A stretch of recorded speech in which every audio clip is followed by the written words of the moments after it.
Pada kali ini saya akan membuat sebuah tutorial bagaimana kita membuat sebuah database server menggunakan Microsoft SQL Server Management Studio, yaitu keluar dari Microsoft. Di sini saya menggunakan versi 18, yaitu versi yang terbaru.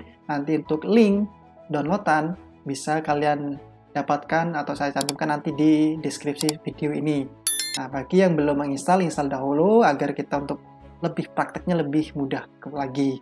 Nah, setelah kalian install dan kalian buka Microsoft SQL Server-nya, pertama kali akan muncul sebuah jendela seperti ini, di mana ini fungsinya untuk mengkoneksikan database server kita dengan layar monitor kita.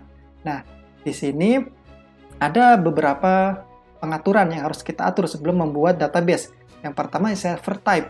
Nah, berhubung di sini kita akan membuat database, kita menggunakan database engine. Tetapi kalau nantinya kalian akan melakukan business intelligence seperti kayak memproses integrasi data ETL dan penyajian data lainnya yang nantinya hasil untuk analis bisa menggunakan analis service. Tapi untuk reporting service ini sendiri, ini biasanya sekumpulan alat lah, bisa dikatakan sebagai layanan lokal yang membuat atau menyebarkan serta mengelola laporan dengan paginasi. Nah, untuk integration service ini sendiri biasanya sebuah komponen yang dapat dan Anda gunakan atau kalian gunakan untuk melakukan berbagai tugas migrasi data. Jadi ketika akan melakukan migrasi data bisa menggunakan integration service. Sedangkan untuk Azure Integration Runtime ini untuk mengkoneksikan atau mengintegrasikan server Anda ke Cloud Azure. Nah, tapi kita tidak menggunakan analis, reporting, integration, dan runtime ini, tapi kita menggunakan database karena kita akan membuat sebuah database di SQL Server. Maka kita pilih yang ini. Nah, di server name ini apabila kalian belum install SQL Express, nah, maka kalian tidak akan muncul biasanya error gitu. Sebab di sini server name ini, nama ini adalah nama komputer kalian. Setelah itu database yang slash ini, SQL Server Express ini, database yang kalian gunakan di laptop ataupun di PC kalian. Misal, apabila kalian tidak isi seperti sesuai dengan nama komputer atau laptop kalian atau dengan hal database kalian, maka akan muncul seperti ini. Ini contoh.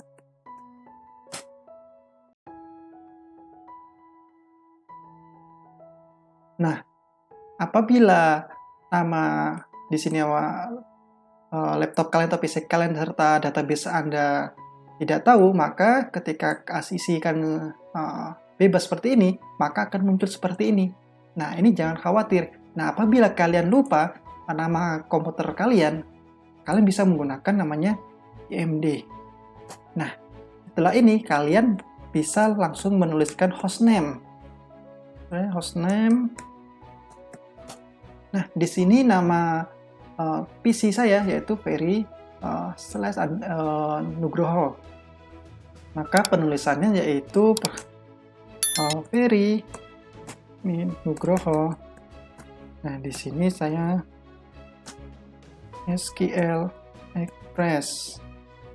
Nah, apabila belum menginstal SQL Express, ini akan kosong ini. Nah, di sini juga akan kosong. Ketika kalian buka browse for more, ini tidak ada ini. Ini kosong semuanya. Nah, untuk mengatasinya yaitu install dahulu SQL Express-nya, yaitu pada halaman download di SQL Server, pada filter ini bisa kalian cari Express SQL. Nah, di sini pilih yang SQL Server Express Local DB. Nah, yang ini setelah itu dipilih. Nah, di sini pilih ada beberapa pilihan. Di sini saya sarankan yang 2019 soalnya yang terbaru. Nah, setelah install, maka nanti ketika di browse di klik ini, maka ini akan muncul. Nah, di sini ketika kita klik, nah ini akan muncul nih database kita ataupun nama PC dan database yang kita gunakan. Nah, setelah itu di sini ada authentication. Nah, apabila kalian menggunakan PC kalian sebagai SQL servernya, kalian bisa menggunakan Windows authentication ini. Tetapi ketika kalian menggunakan dari SQL server lain, bisa kalian menggunakan yang ini. Nah, di sini kalian harus login dulu. Setelah itu password baru bisa masuk ke database server kalian gitu. Berhubung saya di sini menggunakan langsung ke laptop, saya menggunakan Windows Authentication. Tapi kalau kalian menggunakan Azure server, nah ini ada beberapa pilihan, ada integration password, universal with MFA. Nah, di sini tinggal pilih. Jadi di sini saya menggunakan Windows Authentication. Nah, setelah ini bisa langsung klik connect. Nah, setelah ini baru bisa masuk. Di sini muncul database di laptop kita, SQL Server kita. Nah, bagaimana cara untuk membuat database? Nah, kita perlu pahami di mana letak membuat database itu. Nah, di sini kan ada beberapa database security, server, object, application, sampai ke manajemen. Nah, di sini tidak usah bingung, langsung aja pilih ke database seperti ini. Nah, setelah itu bisa kalian klik kanan. Nah, pada klik kanan ini ada beberapa pilihan. Pilih yang New Database. Nah, setelah itu kita berikan database apa yang akan kita buat. Nah, di sini saya coba buat employee. Nah, ownernya siapa? Nah, di sini bisa kalian tulis owner sebagai siapa. Di sini saya default aja. Nah, di sini ada beberapa pilihan database file. Employee row, primary, 8 initial /8, sampai di mana penyimpanannya gitu. Di sini saya biarkan di penyimpanan di SQL default ya, SQL Express-nya. Jadi saya tidak rubah. Nah, setelah ini bisa kita langsung oke. Nah, setelah itu ada ujung kiri kita ini sudah ada employee database kita. Berarti kita sudah berhasil membuat sebuah database. Nah, setelah itu bagaimana cara membuat table?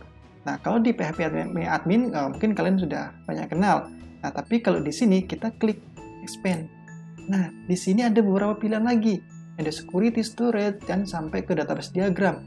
Nah, di sini untuk membuat table bisa klik table di sini. Nah, expanding. Nah, di sini sama kayak pembuatan database tadi, klik kanan di tables. Nah, pilih new dan lalu pilih table. Nah, pada table akan muncul seperti ini. Nah, di sini bisa kita isikan kolom ataupun atribut yang akan kita berikan. Nah, sini tadi kan saya membuat employee, database employee. Nah, di mana mungkin ada ID employee atau pekerja. Nah, setelah itu di sini ada namanya data type atau tipe datanya. Nah, di sini ada banyak sekali. Nah, di sini ada banyak sekali seperti misal kayak chart karakter, ada date, ada datetime, tanggal beserta waktu. Habis itu yang di sini paling asik lagi, di sini ada nama tipe data money. Nah, ini money. Nah, ini biasanya untuk atribut ataupun data yang berhubungan dengan angka uang atau dengan uang. Nah, di sini saya menggunakan karakter, value karakter. Ini nilainya 10. Nah, di sini kita sesuaikan panjang dari ID-nya berapa, mau berapa. Saya cukup batasi mungkin 5 karakter ID-nya. Di sini ada allow nulls. Nah, allow null ini apakah data ini bisa kosong atau tidak? Gitu. Di sini saya tidak allow null.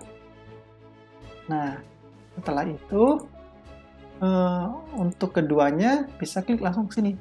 Kalau ID nama mungkin bisa nama.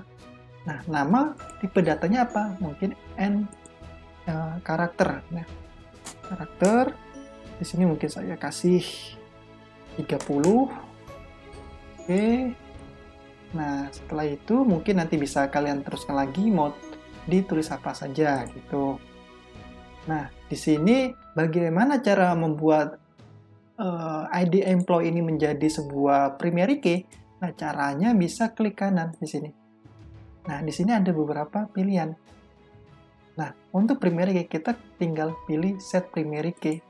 Nah, di sini langsung muncul bahwa ID employee ini sudah menjadi sebuah primary key. Nah, fungsi dari primary key ini sendiri, apabila data ini diisi double, maka dia akan menolak. Misal, di sini sudah ada data angka 1 untuk ID 1. Nah, ketika ada angka 1 lagi, dia akan menolak bahwa data tersebut sudah bisa data tersebut sudah digunakan. Misal kalau di sini sudah ada angka 1, maka angka selanjutnya 2. Nah, gitu. Setelah itu bisa kita langsung simpan. Kita beri tabel namanya mungkin tabel pegawai. Nah, pada penulisan tabel maupun database, kita tidak boleh menggunakan spasi. Nah, kita diperbolehkan menggunakan underscore. Pegawai 1. Kita klik OK. Nah, otomatis nanti akan muncul seperti ini. Di sini belum muncul ya, tapi kita refresh. Nah, di sini sudah muncul nih. Inilah cara bagaimana kita membuat sebuah database dan table pada Microsoft SQL Server. Nah, untuk cara pengisian di data table ini sendiri, nanti akan saya buat tutorial selanjutnya.